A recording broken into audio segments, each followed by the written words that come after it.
So we're talking about person-centered care today for rehab and recovery. I kind of move over here so I can actually see that screen. And this is a fun course, and I encourage you to make sure that you're sitting by at least one other person because we're going to have a breakout session in a bit. And you'll also have some takeaways that you can take with you. So again, I'm Lisa Milliken. I'm from Select Rehab, and we focus a lot of attention, and I'm from the education department, so we focus a lot on how can we make sure that everything is person-centered, as are the rules with the CMS rules of participation. So it's really fun, and we're seeing really great outcomes if it's all about what is important to that person. And so we're going to share not only what we do from a rehab perspective, but what our communities are doing that's so successful, that's person-centered in their activities, in their day-to-day, just life of what they provide for their community, for their elders, and for their residents. So let's get started. So objectives for this training, some of the things to expect that we'll be doing is describing how a higher functional status can lead to a more meaningful lifestyle. That just kind of makes sense. I love the fact that this is part of the regulations now. Probably everybody in the Pioneer Network, everyone who's here, you've had that intention to make sure that everything is meaningful and purposeful, and now it's in the regs. Now we have to do it, or there's all these new F tags that you could get if you were surveyed, if you're in a long-term care environment that is reimbursed by Medicare. You could be tagged if it's not done. So now we can just really emphasize this to every associate and team member, why that's so important. And then we'll talk about identifying ways to empower therapists and other team members to be able to offer the most person-centered care. And if they're empowered with that ability, then we see greater outcomes.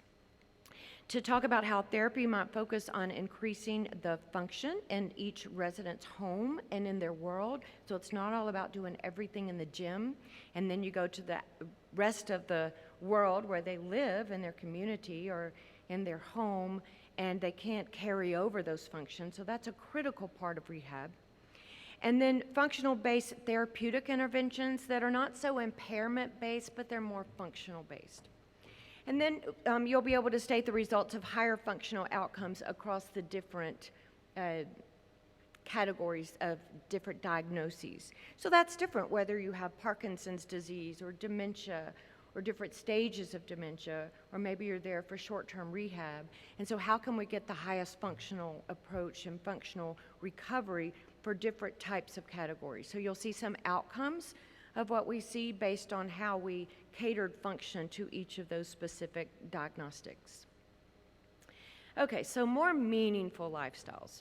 So some of this is in the regs. We've talked about this for a while, but we want to make sure to get the best function that we also go for what's purposeful and what's meaningful. And we find both the means of how to get there as well as the end result of being there based on that. And these meaningful reactions occur over time, something that makes a difference and something that matters to that person, that they see that it's going to be useful to them, and because it's where they want to go, not where we told them they're going to go. So if you or I were in therapy and we went to our first therapy session, we wouldn't want for our therapist to tell us to do exactly what they're telling everyone else to do. We would want them to say, what is it, where do you live? What do you like to do? What's important for you to be able to get back to? So we're not all going to be put on the bike or on the treadmill, or we're not all going to be put in the parallel bars or be put at some same tabletop activity. But we should all be asked, what's important to you? And then we cater their therapy for that. And some days they may come in and you say, would you like to do this or that today? Both will be the means to getting you to maybe be able to strengthen your quads or to strengthen your ankles or whatever we're working on. So you give them a choice. So it has to be, they have to feel like what we're doing today is going to get me to where I need to be, not just something that I'm going to have you start with this and then always go to that. So we know from the past, so if any of you ever worked in a traditional skilled nursing facility, A lot of us, I think, started in that area. So I started in that world 30 years ago, and it was quite different than where we are now. In fact, it was quite different than where we were 10 years ago. We did some things that now we wonder, why did we do that? And why did we maybe cookie cutter approach everything of how everyone was treated? So we've come a long way. But some of the things that we used to do in a skilled nursing facility traditional setting led to loneliness and boredom and just routine activities. But what's more meaningful that we see now in some of our communities and homes where our elders live could involve things that just brings joy to them. And what brings joy to me may not bring joy to you. I was talking with a lady this morning, and we were talking about some of our residents and what's important to them. And she said a lot of them like cooking. And I said, in a traditional therapy approach, sometimes if they love to cook, then that's where we're going to teach range of motion, to reach up into the cabinet, rather than that stupid arc that goes around. But some people, they don't like to cook. I do not enjoy cooking. I have other members in my family, my husband, my son, other people like to cook. I'll clean up after them. She loves to cook, the lady I spoke with. But she said, there's some residents, so it would stress me out if you said we're going to work in the kitchen all day today to learn your, range of motion and standing balance and sequencing and all these activities, things I need to learn in therapy. But she said, some of our residents said, I'm tired of cooking. I've cooked all of my life. And she tells them, well, could you supervise a cooking activity? And they're like, absolutely, I would be very good at that. So what's more important to some people? So we try to go for that in our current long-term care or senior retirement communities and homes where our elders live. Some of the things we do in therapy could range from meaningful engagement technology. Some people have their iPad or their smartphone, or some of the things that you may have seen. Did anybody go through the tech experience yesterday? We've got it going on today as well. And there's all kinds of technology that some people enjoy doing. That's the thing that they want to be good at. And I can share some other stories about what we saw some of the residents doing in the tech experience yesterday that was so purposeful to them.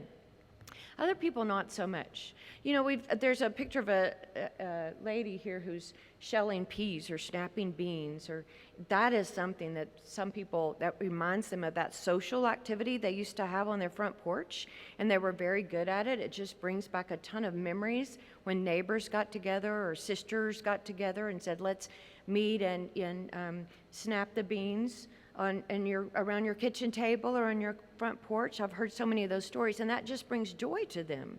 And we can work on fine motor skills by doing what brings joy to them without sitting there with that putty all day long in that traditional rehabilitation setting. So consider this. What activities do you enjoy? We'll do an activity in a bit where Hope will pass out some things and you'll be able to go through some of this. But think about, what do you enjoy right now, and what are things that you do a lot of that you don't necessarily enjoy, but you do it because it needs to be done. Like for me, that would be, cooking if we need to do that.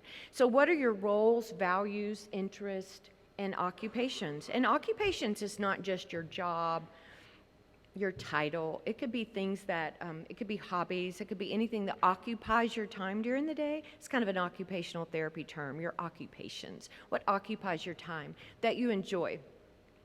And then how does this compare to what you offer in your community?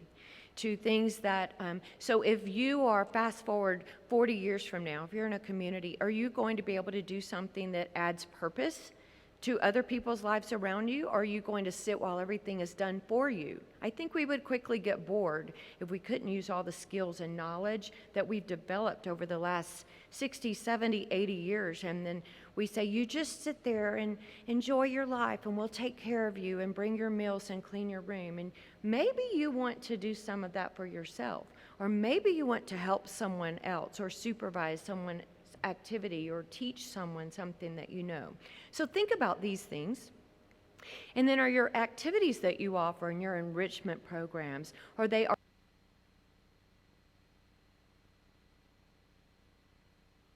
I didn't touch anything. So are your activities, The same things that you've done for the last 50 years. For some people, there we go. For some people, that could be bingo. I don't want to talk about bingo as a bad thing, because some of our residents live for bingo, especially of their prizes. And they have their bingo champ of their community, and they want to defend that title. Maybe they've got a little competition. But it's not appropriate for everyone, right? So I've met a lot of enrichment people here today and yesterday. And whether you call it your activity department or your enrichment department or your community life department, who you have some amazing things going on to cater to the specific interest of the people who live there. So, we constantly ask ourselves, in therapy, in activities, in enrichment, are we doing the same old thing, or are we learning from every resident maybe another opportunity that we could offer here at this community? Maybe none of us do Tai Chi, but a resident here teaches Tai Chi. She's taught it all of her life, so she could teach that. I have a friend who's 80 years old and who teaches Tai Chi 3 times a week in her community where she lives, in her senior retirement community. She also teaches it 20 miles away in another town at their senior community. And I try to have dinner every time I go to that community. It's in Delaware. I try to have dinner with her, and we'll go out to dinner, and I'll ask her kind of things she's doing, and I'm thinking, I don't do these things in my life. I would love to be able to accomplish what you accomplish, in a given day of what you do now. And one day I left her. She dropped me off back at my hotel, and I said, what are you doing tomorrow? She said, well, I'm doing a 10K with a friend, and then I'm going to something else, and then I'm going to go volunteer at the, shelter in the afternoon. And I'm thinking, wow, I'm just flying home.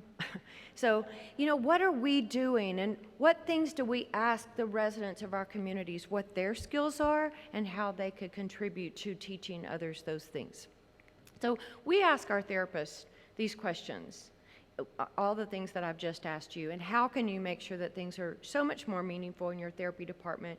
Not that every therapy session you do is going to be outside of the department. There's a lot of things that we can do in the therapy department, but are those carrying over?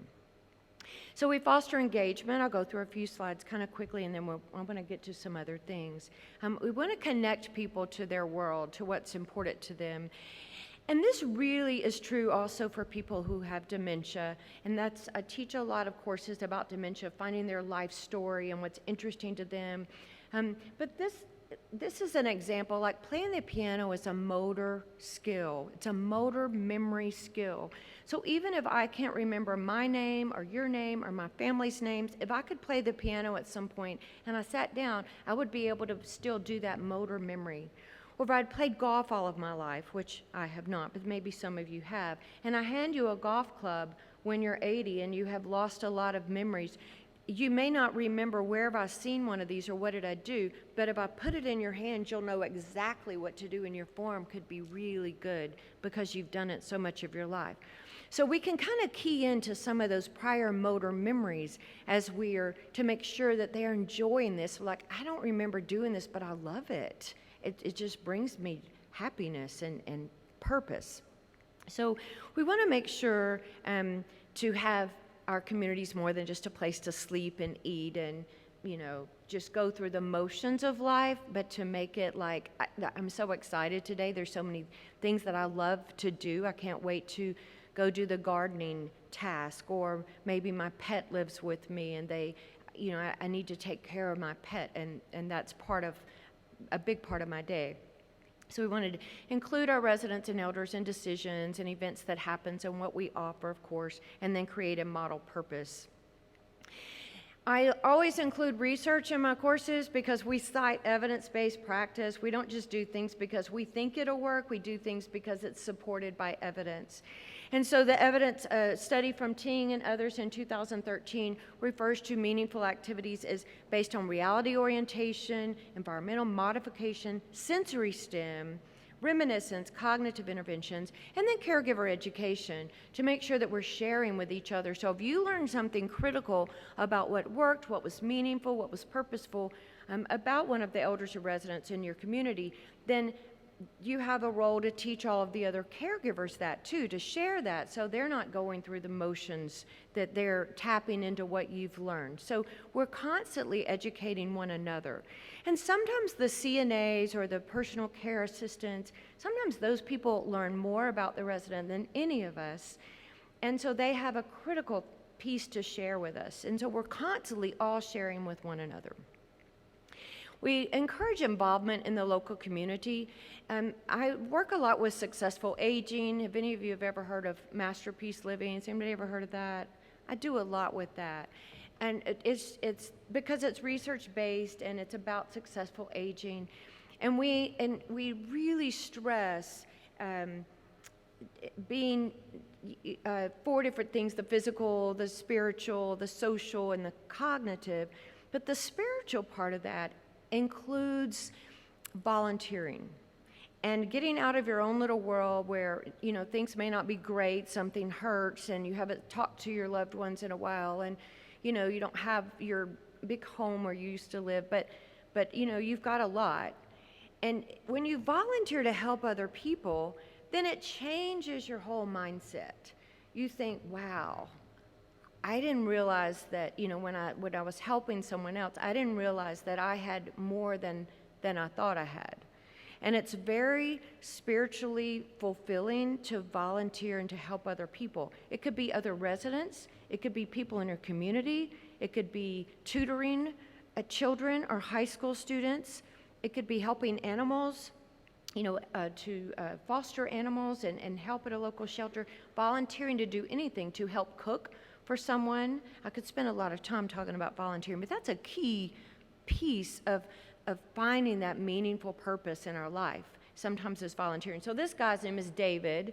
I don't know him personally, but a lot has been written about him. He lives in Atlanta, and they call him the ICU grandpa. Has anybody live in Atlanta or heard of David? So a lot of times, apparently, when babies need to be in the ICU after they were born maybe premature, or they have some difficulties, a lot of times the mom is discharged from the hospital and the baby's not, right? So the mom has to maybe go back an hour away where she lives and take care of the other children. The mom and the dad have other responsibility. The father's working, the mother's still, you know, on maternity leave, but taking care of the other child or children at home. So there's a lot of reasons why there's babies in the ICU without mothers sitting beside them at all time. And of course, there's not enough nurses to hold them all day. And that's really important, as many of you know, because you're in healthcare. And so David goes to the ICU and holds the babies and talks to them and sings to them and cuddles them and gives them that people interaction that they crave and really need in those early stages of development. So he is not only helping the baby, but the babies are helping him. And of course he feels a sense of purpose. And of course the nurses are telling him, thank you so much, and you have made a huge difference in every baby's life that you held. But there's a lot of other opportunities. And I think sometimes our role as community team members or leaders or whatever our role is in each community is to help figure out what that person has to offer and connect them to the right opportunity. So maybe they can't travel by bus to the hospital, or maybe, you know, they don't have a car. Maybe somebody can come to them. Maybe they're a history buff, or they were an engineer and they're like phenomenal. I met one man at a conference. He was a resident in in a community that he came to a conference. He was a chemist, and he had like federal clearance that none of us would ever probably have, and he worked on like really high-tech secret things. I tried so hard. He was, you know, in his 80s, but he was brilliant. I tried so hard to stay with him to try to understand what he's talking about. And I don't know, it was one of my many majors was chemistry, but I couldn't really keep up all of the isotopes and things he was talking about. He would be a phenomenal tutor to a high school or college student trying to learn about chemistry. And some people are phenomenal tutors about baking and secret recipes and things that they've made all their life. So there's so many ways that we could connect them. And of course, that promotes self-worth. We want to help residents to lead. Sometimes all we have to do is just find what they the skill they have or the club that they want to start, and then we just facilitate it. All we have to do is say, whether we're in therapy or enrichment or social services or admissions or wherever we are, we can say, okay, how can I help? And they're like, well, I don't know how to get the word out, but I'll do everything else. Well, if you like, I could print up a flyer and we could distribute that. Would that help? And I'm like, yes, that would be great. And then now they've started a new club, maybe to support the veterans or to do, families of people from maybe a certain culture that they would like to make sure they continue there in that community. We have a lot of communities that will have like one hall where everyone speaks Russian, and they want to do a lot of things as a part of that Russian culture, or maybe an Asian culture or a Hispanic culture. I live in Houston, so we could have 20 different cultures that are represented in one of our metro communities, and that culture is critical. The types of food that they eat and the things that they do, and as would any of our cultures, right? And so the residents can be the leader of the club for their culture, and all we need to do is just support that. So there's a lot of things that we can do to help them find their purpose. And then there's practical ideas like caring for a pet, lifelong learning. Sometimes we help them all go to a college course, or bring in a speaker to speak about something that they're interested in, and then let them share their own stories about that interest. And then we just foster that sense of community. So let's talk about empowering team members. What makes a successful activity? This has actually been in the textbooks for a while, and now it's in the CMS regs. It's in the State Operations Manual of what makes an activity successful. It needs to be, for it to be person-centered and individualized is the definition in the State Operations Manual under the residents' rights. It says that an activity needs to be based on preferences. It needs to be meaningful and not rote. Now, if you are in later stages of dementia, you want to have something that doesn't take 16 steps. Maybe it takes 2 or 3 steps. So it would be kind of rote, but it would still be something that has meaning to that person. So some things would not have meaning, and some things would be quite simple, but they all have to have meaning. And then graded to their abilities. So as we age, as you and I age, sometimes our abilities will change cognitively, like we can't understand the really long sets of directions, not because necessarily of dementia, maybe because medications that we take, or we have diabetes now, and there's different things that sort of put us in a fog where we can't process a ton of information all at once. But we still have phenomenal physical skills, like we could stand stand in the kitchen or stand in the garden all day long. Maybe it's the other way around. Maybe, and I think more so, we have people who their physical skills are not so good. Maybe they've got arthritis in their knees, or there's something that impairs them physically, but their mind is so alert. And they really resent it, as would we, if people assume that they no longer have the mental skills that they used to have because they're very sharp, right?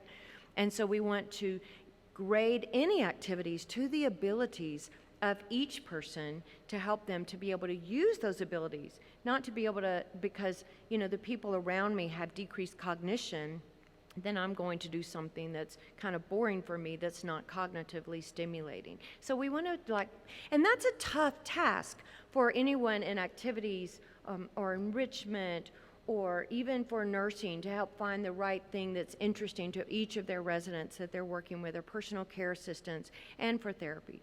So we all want to really think through those things. And one of the best things we can do is ask, what things do you like? What things have you liked? And we'll go through some of that in our activity. The volume and content, how long the activity lasts, how long the task lasts, and what all is included, as well as our attitude about things. Now, you and I may have a great attitude about it, especially if we're the one facilitating the task, but maybe there's someone else who's not so keen on it. Like if it's a activity or enrichment task or therapy task, maybe their nurse is not so excited about it. Or if the nurse originated that, then maybe their activity or enrichment person is not so excited about it. But if we can help each other to all see this really was meaningful for that person, then they're like, oh, well, of course we would support that, you know? So it all comes down to helping each other to see why it's so purposeful. And then to get nursing support, sometimes that is about when they're taking their medications and when part of their routine care is being provided and how we're working the task around some of those things. Ba-boom. Sorry, I have to acknowledge noises when we can't just ignore that that's happening. There's big noises. Okay, so like for instance, if I were the nurse working with a resident and you know you're getting upset with me that I give her the meds that makes her sleepy right before the task I'm taking her to do, like to the activity or to the therapy, then I would be upset that you never told me she was about to go do that. If you would have told me, I would have said, well, then, hey, let's work together on this, right? So we don't want to just non-include somebody because they're not a part of that task. We want to make sure we let everybody know what's happening. One other thing kind of related to this, is anybody here in nursing? Any psychology people, social services? So one of the things that I'm talking about a lot in some other courses that kind of relates to our tasks that we are offering, especially with people who have dementia or other diagnoses where they're taking medications for anxiety. Can you think of any resident you know in a long-term or senior retirement community who takes medications for anxiety or depression? Yes, of course. Well, now there's new rules. There's new rules in the rules of participation of long-term care that we have to really monitor not only their antipsychotics but their psychotropics. So a lot of medications that could change their mental skills or abilities or sedate them, you know, those type of meds, we have to monitor those much more closely, and we can't just give them anymore. We need to titrate them off or only give them on a PRN basis or make them go through a full physician's assessment to make sure they really needed it. One of the courses I teach about dementia has a lot to do with their behaviors are not anxiety a lot of times, right? Their communication attempts. Because if I start losing my ability to talk and I have dementia and my language, I can't think of the words I want to tell you, and it's becoming very frustrated, I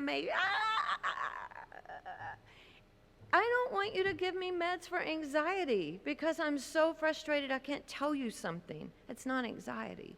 And that's what's happened a lot in the past. And so now those have to be monitored. And so it's a great opportunity for all of us to think of the person-centered approaches to enrichment, to activities, to therapy, now that they're starting to wake up from all of those sedating medications that they maybe shouldn't have been on before.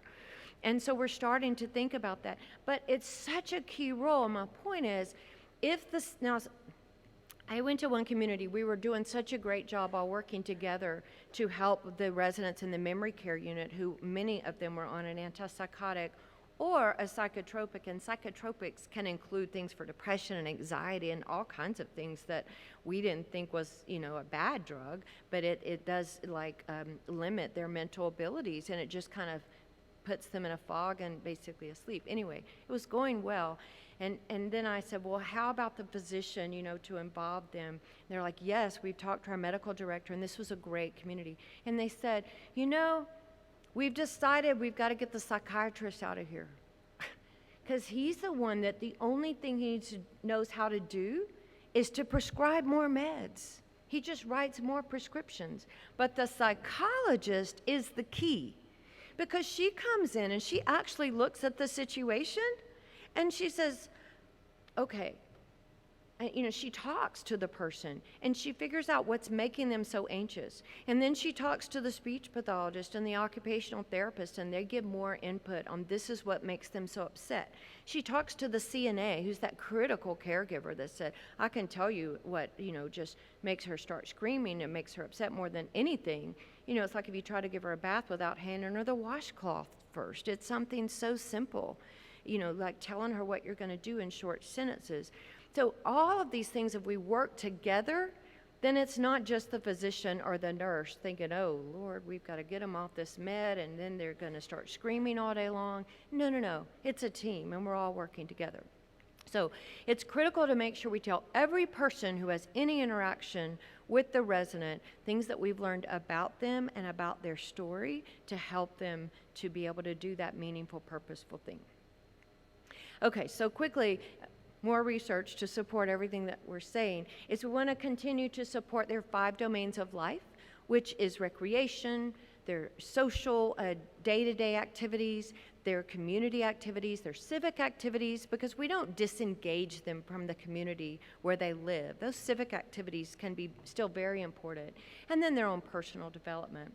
And then we offer a study from Port, and that's what the activity I'm going to share with you. It's an article that was written based on research by Port and others in 2011 that's still really significant to help us sort of grade and plan the activities for each person. And we do this in therapy, and it's often done in activities enrichment as well. But Port said we should offer meaningful activities that reflect their preferences, but the activity we're going to do is about their preferences. How do we learn what those are? And those are especially difficult if someone has memory issues. That, if you just ask an open-ended question, what did you enjoy doing 5 years ago? Or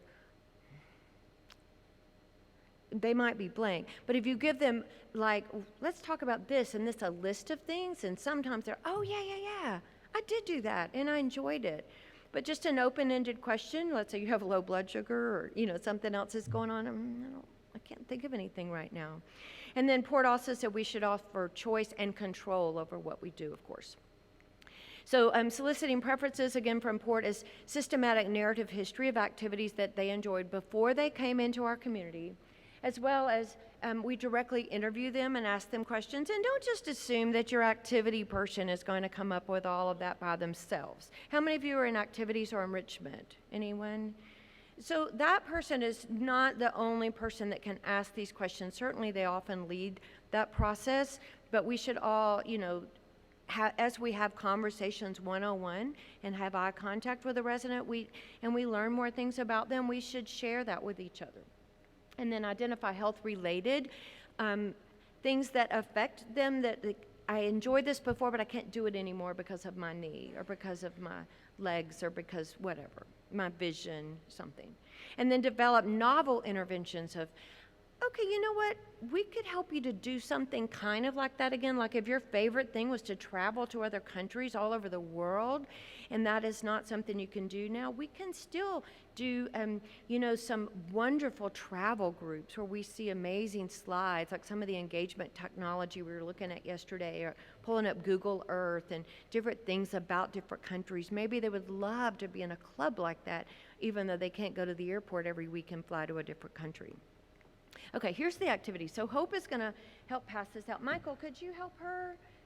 So you could take half of them and we'll get them passed out sooner. Maybe she could start on one end, you could start on the other end. So I'm going to give you an option. You want to link up with, pass one out to every other person, one to every 2 people. And then I'm also going to give you one to take home, so you can take it back and maybe do something like this back in your community. So I'm going to give you an option. As you pair up with someone, like if you're over here, yeah, maybe one of you could move to this other table because if you can't find 2, then we could do 3 to a group, but don't do it by yourself. So your option is to either think about a resident that you know, an elder, a resident that you know. So one of you will be the interviewer and one will be the interviewee. So one's asking the questions and the other is answering the questions. So decide who's going to ask, who's going to answer. And the one who's answering, either think about a resident that you know, what might they answer? I think she would say this or that, and just kind of start talking about it. Or think about yourself in, say, 30, 40, or 50 years. So if you're 30 now, think of yourself when you're 80. So 50 years from now. If you're 50, think of yourself 30 years from now. But think of yourself in your 80s. How would you answer these questions? So we're going to take about 5 minutes, and focus on, and you're going to ask them games. What games did you, and also you could do this two ways, and Port recommended this. You can either just stay with games. Did you play any fun games right before you came here? What about 5 to 10 years ago? That's the faster way.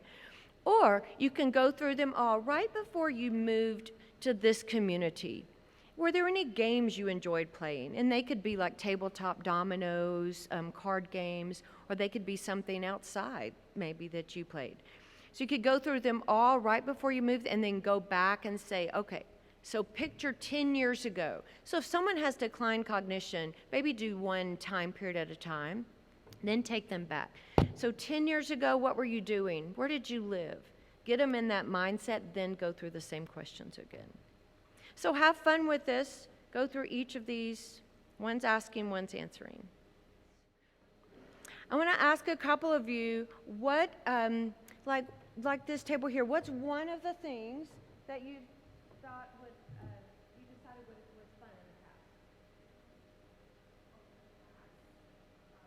Before they came here or 10 years ago? What's one thing you tapped in on?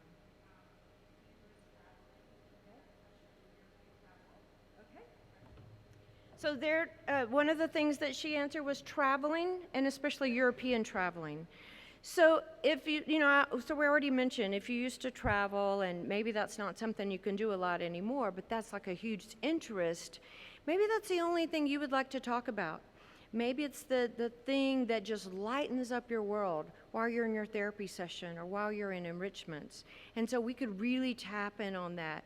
One of the things we were looking at yesterday in technology was the Google Earth.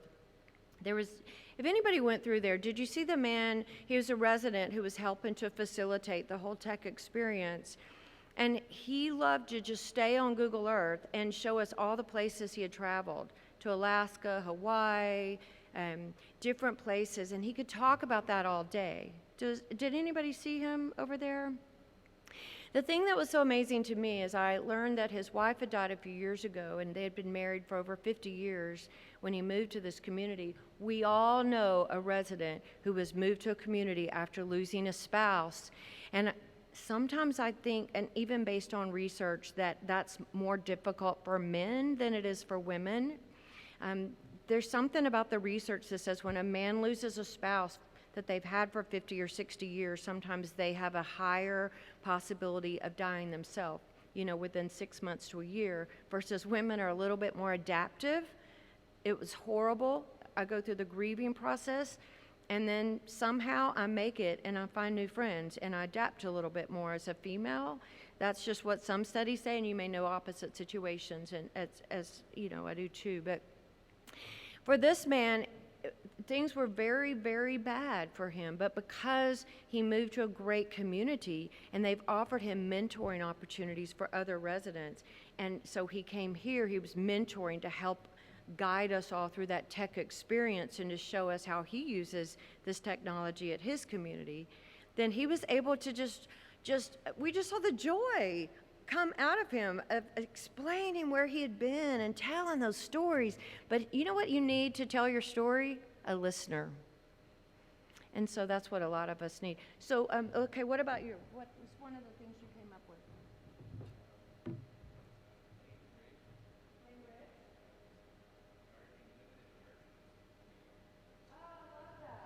Okay, so theirs was playing bridge and some gardening, specifically planting tomatoes. I could see someone being like the tomato champion at the state fair or something, or everybody in town knew they grew the best tomatoes. And then bridge, I have found in different communities, that's sometimes a lost art. There are very few people you think, great, you know how to play bridge, great. Let me find somebody else who knows how to play bridge, and we'll get you guys together. But our better thing is when we can get that person to teach other people how to play bridge, and so then they could start their own bridge club. One more, anybody want to give an example? Y'all have one?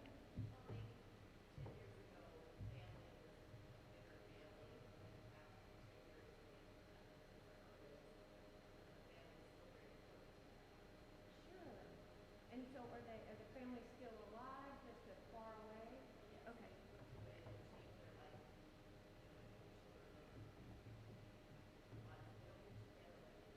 Right, okay. So hers is family. They had a large family. They frequently got together. They're very, very close. And now they live maybe around the world or in several different states, and it's much more difficult. And so how can we, if that's a thing that they enjoyed the most in the past, that could be the thing that they're grieving the most now because they don't have that. So how can we tap into that? Knowing that is so, so important when you're doing someone's therapy or when you're trying to figure out what is it that's going to help them and be meaningful to them.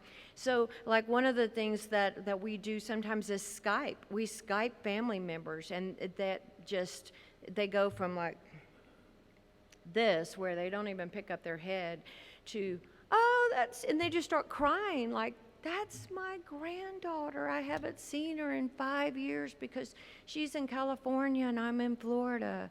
It's so difficult. But to be able to talk about those memories, tell me some of the things you did with your family, go through the photo albums, let's have some conversations, let's plan some calls or Skyping or something like that. Let's not ignore that is not happening. So how can we tap into that? Okay, so there's just so many things that you can do with this once you fill out this survey. So we'll have these when you leave today. We'll give everybody one that you can take back with you. And I think they're also they'll be on the Pioneer Network website that you could download them if you need. And I think my email's probably at the end if you need me to send you a data copy so you could keep it on file and print it. I'm happy to do that. So the Peli is another type of activity, and it's not an activity, it's a almost a thick booklet. It's 72 Likert-based questions, like sometimes, all the time, never, frequently, those kinds of answers. It's a ton of questions that starts with, when do you like to bathe? What time of the day do you like to have breakfast? When I first started in long-term care, I kept thinking, oh no, when I get to the home, they're going to make me get up at 5 o'clock and sit until 7 and then give me decaf coffee. It's not going to be good. I was like panicking, and I don't eat red meat, and I thought they're going to make me eat red meat, and I'm going to die. But now we don't do that anymore. We say, what time do you want breakfast? I like to have my coffee at 9 and then have my breakfast at 10. Wonderful. We will, that's what we want to do for you. Do you like baths or showers? Do you like, do you enjoy social activities all the time, or just maybe something once a week? Because some people I would love a social activity every night. Some people, that would stress them out.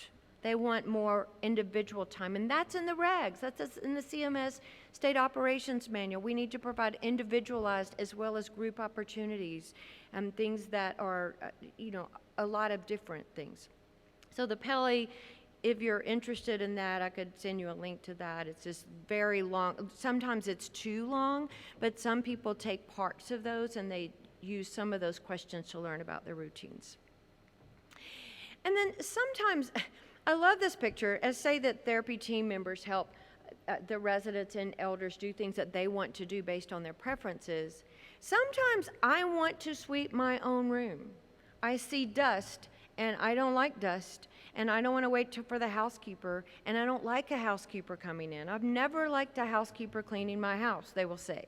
I am the best house cleaner. And maybe they're the ones that wants to help clean up after an activity, as this lady, and it just gives her joy and a sense of accomplishment. I got all of the dust out from under that table. And maybe that's something she wants to be able to do, but we need to help her develop the skills to do it. So we stress that. We focus on non-traditional and non-institutional therapy approaches. And so we may start out with, I'll get to impairment types of therapy. We may start out with measuring through objective tests, which I always recommend, and that will seem kind of maybe institutional. We need to go through this exact test, but that's to get that early baseline and to get the range of motion and the exact weights and your abilities and your skills, and then we move away from that institutional type thing beyond that. These ladies are making ice cream with bags and ice and rock salt and all sorts of things. We focus on real life and real therapy in their home. Some of these photos came from a greenhouse, or anybody here in a greenhouse setting? So some of these came from a greenhouse setting. And it's where some of the elders are teaching some of the other elders, and the therapists are assisting in the process. And then let's talk about how we promote purpose through functional therapy. We're going to talk specifically a little bit about therapy now. It can become very routine for therapists to do the same things that they were taught to do, especially if they come from an outpatient setting where this is what we always do to develop strength. And so, so I work for a therapy company, and we're in the education department. We're constantly developing new tools and resources and CE courses to get them to think out of the box, which some therapists are the most creative people that I know. Are there any therapists in the room? I think a couple of you. Yeah, I mean, some therapists are like, I would have never thought of that. That's like so creative. That's amazing. And I think that's part of what pulls them into therapy. They also, are focused on the body, the anatomy, the physiology, how the muscles and systems all work, but they're creative by nature. And so sometimes it's just allowing and empowering them to say, sure, get out of that old mindset and get out of that routine and get into something that's more functional. So the example, the old way of the impairment-based treatment was if they had decreased range of motion or strength, we did the arcs and the weights. This is the arc. That's like so routine, and does it really take a therapist to teach you how to do that? And, maybe we'd say, okay, here's the weakness when you get to this point, and that takes the skilled therapist to think, well, now we know what we need to work on. But just to do that all day long, or, for the entire 30-minute setting, is not really very functional. And then what's important is if the resident feels that the task I'm doing is going to get me to what I want to be able to do again. But like one man came in and he was sitting there doing the arc. He was like, I'm so bored. And one of the therapists said, do you enjoy doing that? He said, no, it's stupid. Right? Has anybody ever told you that? So I'm a speech pathologist, and I've been working with someone before, and I'll ask them a test question. I have to ask them because it's a cognitive test, which some of you maybe have given a cognitive test to, like MDS or nursing or social services, psychology, whatever. And the resident will say, this is stupid. I know, but we just got to get through it, and then I promise we'll do something more fun. Well, anyway, so he said it was stupid. And so the therapist said, so what would you like to do again? And he said, I am a farmer. I need to go home. He had had a stroke, and he had a paralysis on his right side, right arm, right leg. And I need to get on my tractor. And he was just like, this is all stupid. None of this is going to get me back on my tractor. And so what did the therapist do? Well, they called the son and said, can you bring his tractor? So they brought the tractor, and they put it in the front parking place, and that was the designated tractor parking place. And he would go out and he would look at it, and they say, okay, when we do this task, so you can relate to this, right, as a therapist. When we do this task, it's to help you to be able to get up on the tractor. Okay, so we're going to focus on the strengthening, we're going to what your weak leg's going to do and what your strong leg's going to do. We're going to focus on your upper body movement to hang on to something as you get up on the tractor. So every day's therapy was all about seeing that vision of getting on the tractor. And so what do you think happened? He made a lot of progress. He made more progress than they thought he would ever make because he could see the vision of where he was going. For some people, it's, I need to sweep my own room. For some people, I need to get back in the kitchen. For some people, I need to get back in my garden with my tomatoes. But if they can see that and focus on that, and we talk about that and tell them, well, what we're doing now is going to get you to that point. Eventually, he got back on his tractor, and he went back home, and he started farming again with some compensatory strategies for the right arm and the right leg. But he like way did better than we ever thought he would do, because the human power of our will and our mindset and motivation that we have internally is much more powerful than any therapist is ever going to say, do this and do this and do this. And the therapists don't want to be boring either. They want it to be meaningful and purposeful to each resident, each elder that they work with. So decreased activity tolerance, we would work on the respirator or the new step or the bike or whatever it was. Well, some people's like, how is this helping me? So we can find other ways. I'll show you some examples in a bit. And then decreased range of motion and balance, we'd work with the cones. Well, the cones do not work with everybody. It may accomplish the purpose, but if that person doesn't think it's going to accomplish the purpose, then we don't need to do that. Impairment treatments may not fully prepare them for the demands of their environment, like their home and their room and where they live, and to keep them from falling around the obstacles they have in their room. So we want to get them out of the treatment setting once we build the skills in the treatment setting to get carryover into their home, or maybe just do the therapy in their home like we do in the greenhouse settings, for instance. And it's often, sometimes if we just get them to the point that they can achieve a certain goal in the therapy gym, then sometimes they're not really ready for discharge. We have to make sure they can achieve that goal in their room, then they're ready for discharge. So we have to, if we make it more functional in their own world, it's going to work better. So functional-based treatment approaches should be added to the plan of care, and the resident needs to be challenged and tested in the functional environment, not just to be challenged in the parallel bars, Some of the treatment-based, functional-based treatments prepares them for specific things. This lady, needed a sweep, but she also had a cane. She had a weak side. You can imagine all the things she needed to work through. So they focused on tasks doing what she wanted to do. Not that we're all going to learn how to clean, but there's a lot of examples of residents who want to be able to clean or to cook or to garden or to do something that's home related and a day-to-day. Some people, though, want to go somewhere. Like one lady wanted to go to her granddaughter's wedding, and to be able to do that, she had to learn car transfers. She had to learn how to stand for certain periods of time and how to walk for certain distances. And she not only wanted to know how to walk, she wanted to be able to walk in her pretty blue shoes that matched her pretty formal blue dress that she was wearing to be in the photos of her granddaughter's wedding. So that's a big part of her therapy. And so anyway, the specific thing they want to do should be incorporated into their session.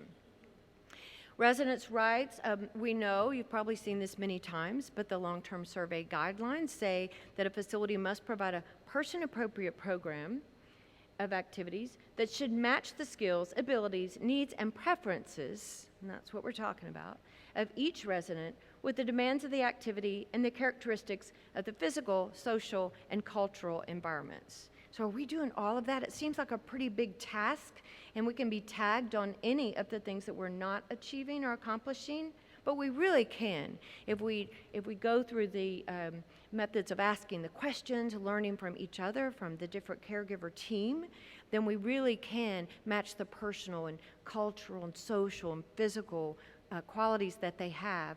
And every person, I keep stressing this, but therapy, we spend maybe 30 minutes to an hour each therapist with that person. We have a lot of conversations with them about what's important and what's not, and how to carry that over into their real world. So those are things that we learn, that it's really important that we share that with the nurse and with the physician, and we really learn things from the CNA. And every one of us, when the social service director or enrichment life director learns things about them, that we share that with one another, maybe in a meeting, maybe in care plan, or maybe just in, as we talk, we just learned something about her and then we want to go share that with someone else.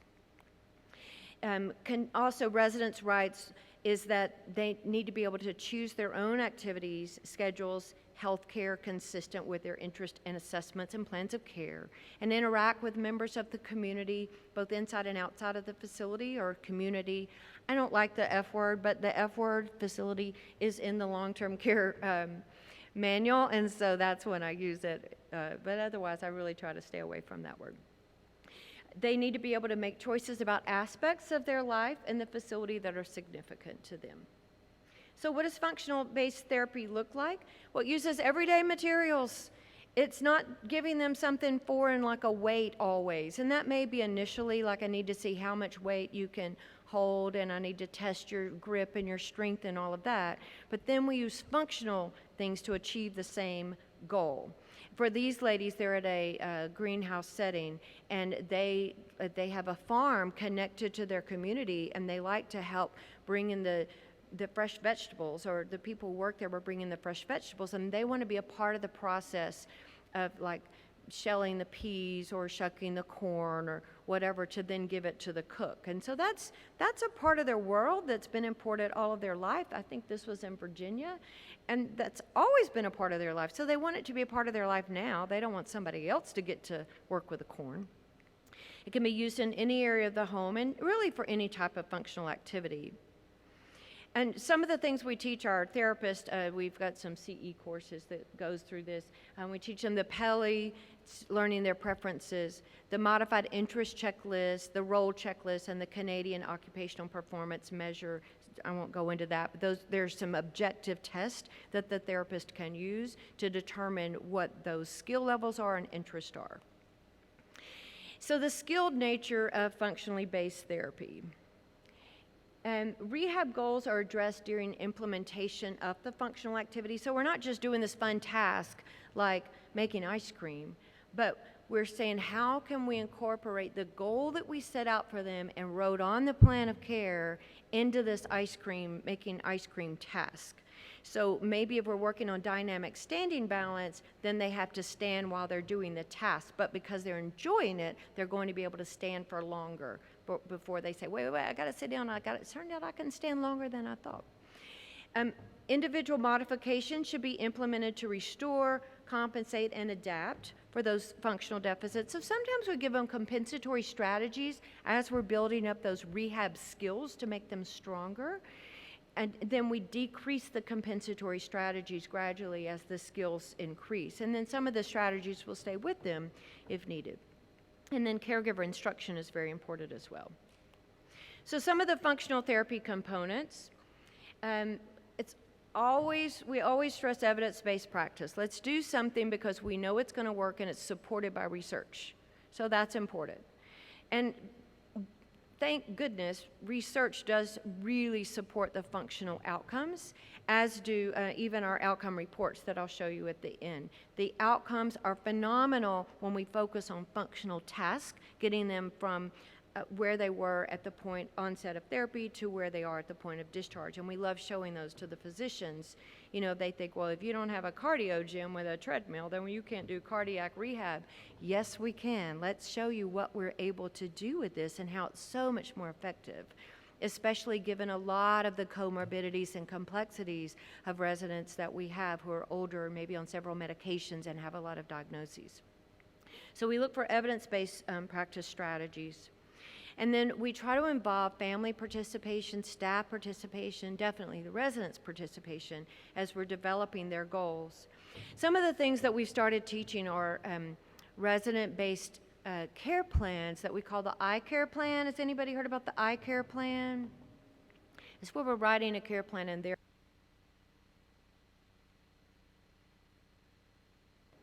Hello? And this is what's not important to me. I know this about my diet, so don't constantly tell me I can't have this or I can have that. I'm aware of that. You know, if I put that in my care, but I do need you to be able to offer me these types of choices. You know, so we really encourage the resident's voice in their plan of care for care planning as well as their plan of care for physical therapy, occupational therapy, speech therapy. That we encourage their voice, their goals of both the resident and their family member. And then we encourage a healthy style education, just a lifestyle education, to teach them not just you need to do this, but it's going to help you if you do this. We give them a rationale.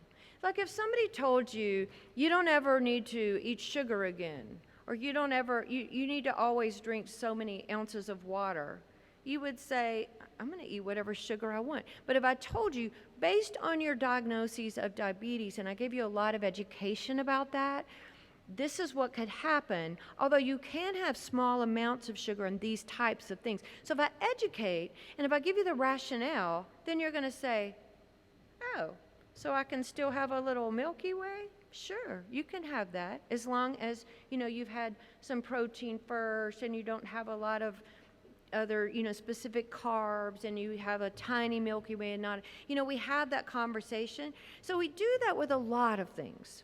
We do that with, you know, like why you need to lock your brakes before you stand up in your wheelchair. We do that with, I'm not just telling you to do this, I'm saying why and how it's going to help you get to where you need to be. And I teach a lot about fall prevention. It's so important to not say don't do this and always do this.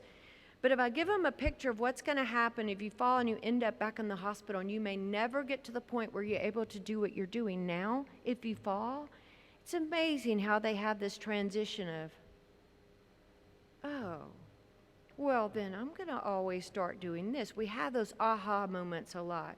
I was teaching one group of seniors this. I taught in this particular campus of community of a senior retirement community. I spent one session with the independent seniors who live there in their houses on campus, and then another session for the assisted living people living in apartments on the campus. And if you don't use it, you'll lose it, which is we teach that in successful aging. And as I'm spending a little bit more time about falls, if you fall, you're going to lose movement and the skills that we stress for your physical activity that's so important. They started confessing all the things that they do that's probably a fall approach. Like two ladies over here started giggling. I'm like, wait, what? Tell us, share with the class. And they're like, well, I stood on a chair with the rolling chair the other day to change a light bulb. And we're like, no, she says, I don't know what I was thinking. And then other people started confessing. Well, I spilled water in my kitchen and I almost slipped down on it because I forgot to clean it up. Well, I did this, and they start confessing over and over and over.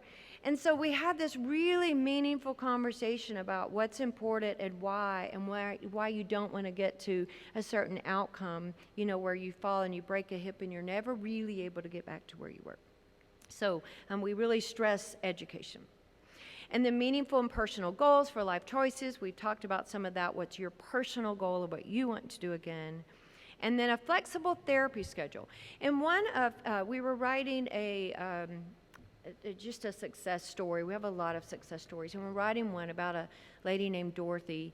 And she said, I've lived in a lot of what she called traditional nursing homes. And they're always trying to do therapy with me, and it's never worked.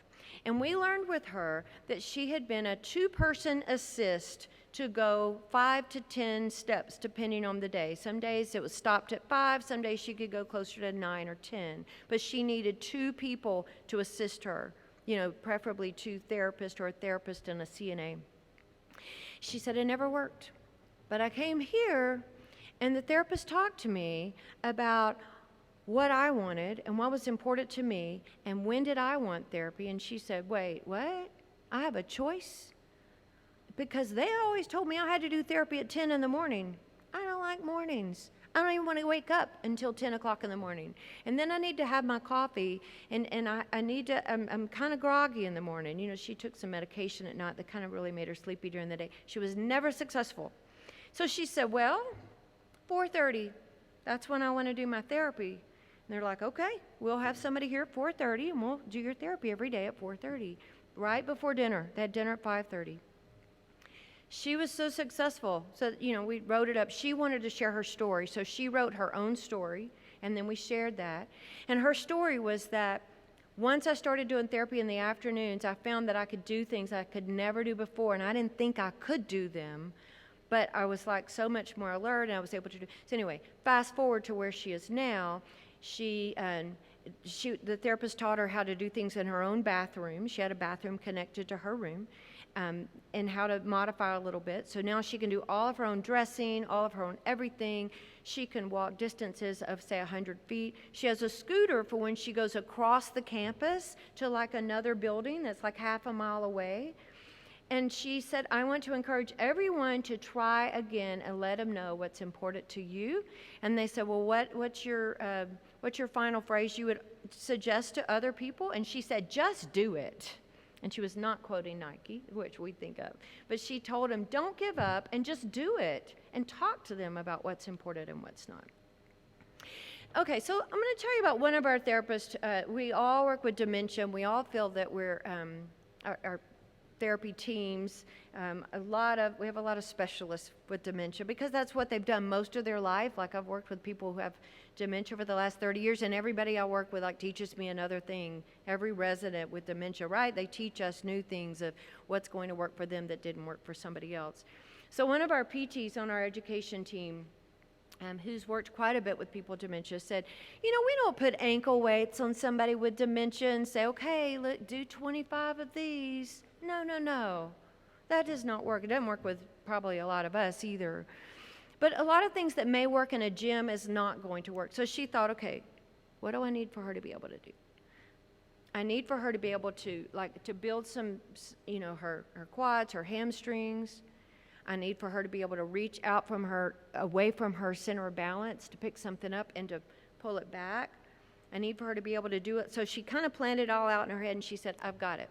And she does this all the time.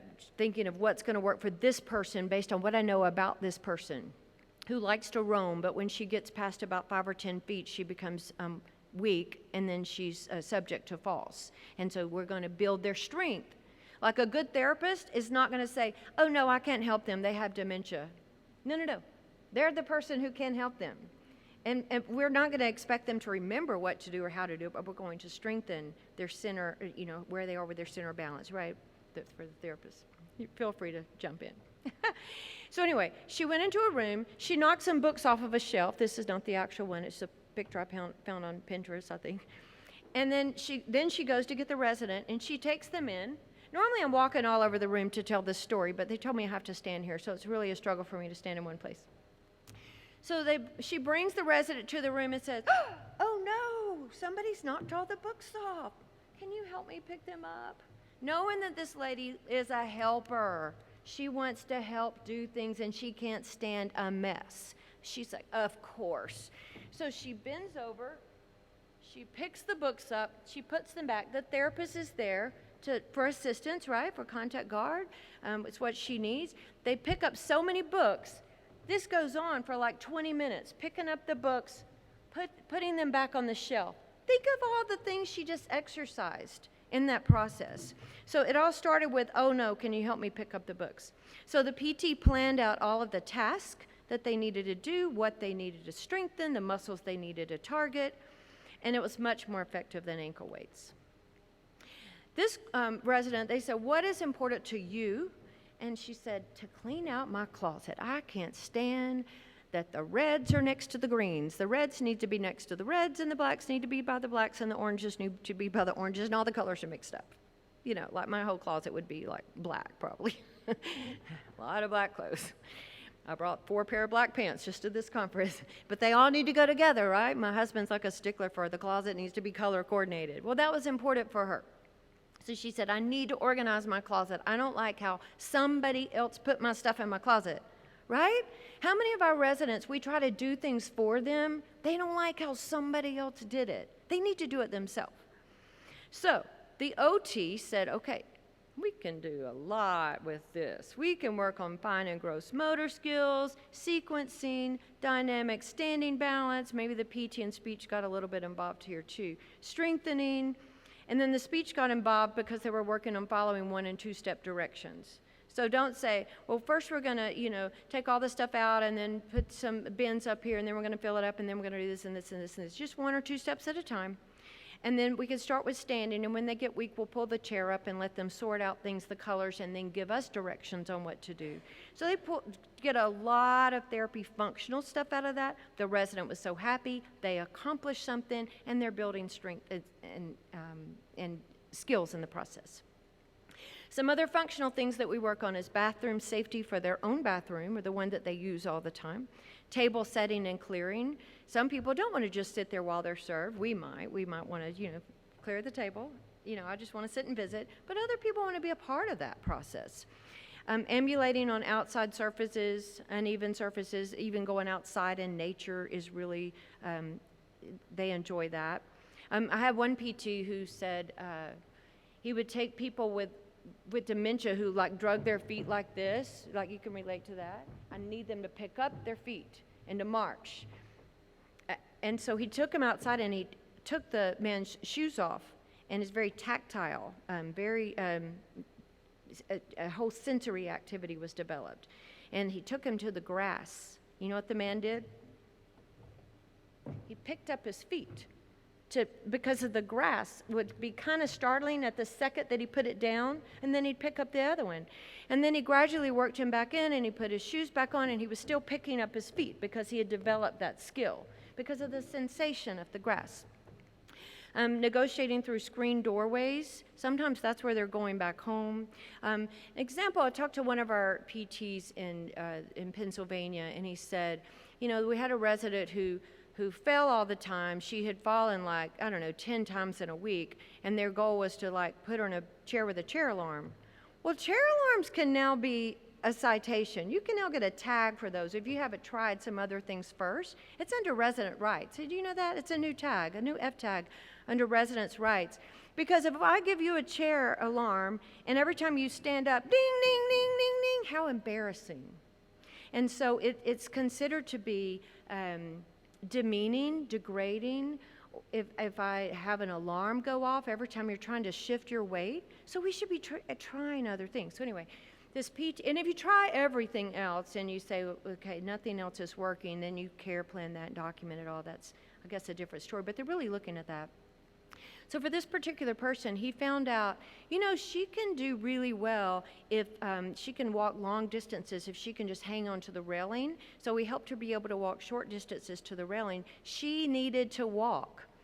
The problem is when they, kept her in a chair all day long, she lost more and more strength, which made her fall more. But when he gave her the strength to walk and just helped her get to the chair railing, then she developed more and more skills, and she stopped falling. So a lot of things. But then his next step with her was her goal was to go to the community center, once a month or something. And so he had to teach her to use her walker and hang on to it while opening the door to where she was going, and then get the walker in. Some of the fall prevention statistics is that there's a greater percentage of accidents where people are sent to the ER from a fall because they didn't understand how to use a walker or a cane. Their neighbor died and had a cane and said, do you want this? Sure, I think that'll help me. Or they go to Walgreens, they get a cane, they get a walker, and nobody ever taught them how. Like a physical therapist really needs to show you how to do this based on the affected and the unaffected hand and where your gait and stance is and all of that. So anyway, he taught her how to navigate the doors, the open doorways with the walker. There's so many things that was important to her, and we didn't just leave therapy in the gym. We went to the place where we've got to open the doors with the walker. And then transfers using furniture in common areas of the home and different seating options. And lots of kitchen things can be functional. So if they enjoy the kitchen, that works out great for us. But if they can't stand the kitchen, it makes them nervous, and that's not for them. And specific shower training in their own bathroom. Okay, I'm going to kind of speed up. So our first question for the resident is, what would you like to be able to do again? It's all about you and your long-term goal. Here's a few questions. I need to get in and out of the car to be able to walk short distances so I can go to my granddaughter's wedding. I want to improve my swallowing. I hear this one a lot. So I can enjoy the food or drink of my culture. This particular man was from an Asian culture, enjoyed hot tea and rice. And now they gave him thickened liquids and pureed his rice. That's not part of his culture. So not only do I need to get him to where he can eat certain things, but it's critical I get him to be able to enjoy the things from his own culture. I want to get out of this wheelchair and walk. That's pretty common. That is my top goal. Well, then that's what we're going to do. But everything I do with you, I'm going to tell you how this is going to get you out of your wheelchair for you to be able to walk. Help me get stronger. I'm afraid of falling again. The fear of falling can lead you to increased falls. So we have to help people work through those fears and know that they're empowered with strength and they're empowered with knowledge and education. I don't like this pureed food, and I don't like thickened drinks. I hear that a lot. And I'll say, I don't believe in waivers. I believe in really good documentation. But I'll say, I'll tell you what, if you work with me really, really hard for like 2 weeks or 3 weeks, I want you to get off of those foods too. I don't want to leave anybody on thickened liquids or pureed foods. And I've worked miracles, well, therapy does, just speech pathologists can work miracles with people to get them off of that junk. Who wants to live on thickened liquids? We don't want you to be on that either. And then I want to get myself dressed every day. I don't want people to dress me. I don't want to depend on wait for them to come do it. I don't want for, them to stick my arm in the wrong sleeve and it's awkward and, not the wrong sleeve, but, it's just difficult. So finally, some therapy functional outcomes. Here's what we're seeing when we look at the functional approach of therapy to get them to where we want them to go. Here's Dorothy. Here's the one who wanted her therapy at 4:30 in the afternoon. So here's her story. In the traditional SNF, she could walk 5 to 10 feet with 2 people. Now she's at a greenhouse home. She happens to live in one of those. She's able to ambulate household distances with her rollator. She's independent with toileting because they helped her set up her own bathroom that would help her. She utilizes her electric scooter to take advantage of campus-wide activities. She enjoys friends, visits with friends. She also visits the wellness center on campus 2 times a week for exercise. And then her motto to everyone is just do it. And then Mabel wants to work in her kitchen. So after she had a UTI and then that triggered a fall and a lot of weakness, she had decreased strength, low endurance, poor balance, decreased cognition, difficulty concentrating. PTOT and speech worked with her in her kitchen because that's where she wanted to work, on balance tasks, reaching range of motion, lifting, and cognitive linguistic tasks. Howard was really complex. He was hospitalized due to a compression fracture with a L2 and reports he's had 6 falls in 1 week. And there's his diagnoses: the lumbar spine of the L1, acute kidney injury, diabetes, hypertension, dementia, coronary artery disease, and osteoarthritis. These are his goals. These are therapy goals that the therapist would recognize to demonstrate within functional limits, safety awareness to perform self-care tasks and ensure patient safety in the living environment, and to utilize no assistive device to take his clothes on and off with just some supervision, which is verbal cueing, and good balance while he's standing. So they figured out for him he loved gardening. Maybe it was the tomatoes. He had enjoyed that in the past, and so this was one of the daily notes that the therapist wrote, and they facilitated him watering his plants. He was required to reach outside the base of support while holding the watering can that started out kind of empty, and then 1 pound, and then 2 pounds, and then 3 pounds of total weight that he had to lift away from his body. So his whole therapy was a lot on gardening, and then it all transitioned back to dressing and eating and toileting. And then he could perform the watering task standing 4 times without the patient with him demonstrating good balance. So to be able to stand in a good position and hold 3 pounds out away from you takes a lot of skills and abilities, and once you can do that, you can dress yourself. So they pulled it all back into his ADLs. And then Ben, I love this story. So Ben had declined in a lot of functions. Let me see how much longer I have. Okay, 4 minutes. He had decreased endurance, decreased function. He really couldn't do hardly anything anymore, basically. He had vascular dementia, anemia, and glaucoma. He couldn't really see very much anymore. Seizure disorder, hypertension, GERD. He had had a CVA in the past, and he had gout. He was able, I think, to stand for a few minutes and to walk short distances, but because he was so prone to fall, and he couldn't do any of his ADLs. So his goal is that he would perform 15 minutes of graded therapeutic activities. So the OT was working with him, and improvement in attention to increase his independence and self-care tasks, and that he would follow directions to complete his own toileting hygiene. That's important for us to be able to do that without somebody else doing it. And clothing management with minimum assist. So before, this is one of my favorite examples because he's so low level. It's not just people high level that we need to find function and meaning. But before, he sat in a wheelchair all day long, and he basically said 3 things that was reported to me by his therapist and nurses. I'm cold, feed me, can't see. That's the 3 things he said. One of those 3 things, if somebody tried to get him to talk, can't see. Another time, feed me. Because, he's like, and he just sat there all day by himself. So they did the whole gardening thing with him as well, the water task, bilateral upper extremity strength to lift the watering can and reach outside of the base of support. And then he has a great story. So after OT gardening task, he had improved function with all of his ADLs, but the really cool thing is he had meaning. He even had new phrases. So now he would walk through the facility, through the community, the home where he lived, and say, "Fill my watering can, going to water my plants," and he had his little route. I see so much more meaning there than what he was able to do before, and a lot of people had given up on Ben. And so then finally our outcomes. So here's the blue is their point of admission, and these are all the care tool items that we have built into our software. And the orange is the discharge point. And this is an average of all of the people on caseload at this one particular community. And then we can do it by diagnoses too. And so we show this to our physicians. So we show this to the cardiologist. Here's everyone that we have admitted with their primary being a cardiac diagnosis. And that's pretty important because cardiac, like heart failure and AMI, acute myocardial infarction, are some of the highest readmission, and a CABG, a coronary artery bypass graft, are some of the highest readmission diagnoses.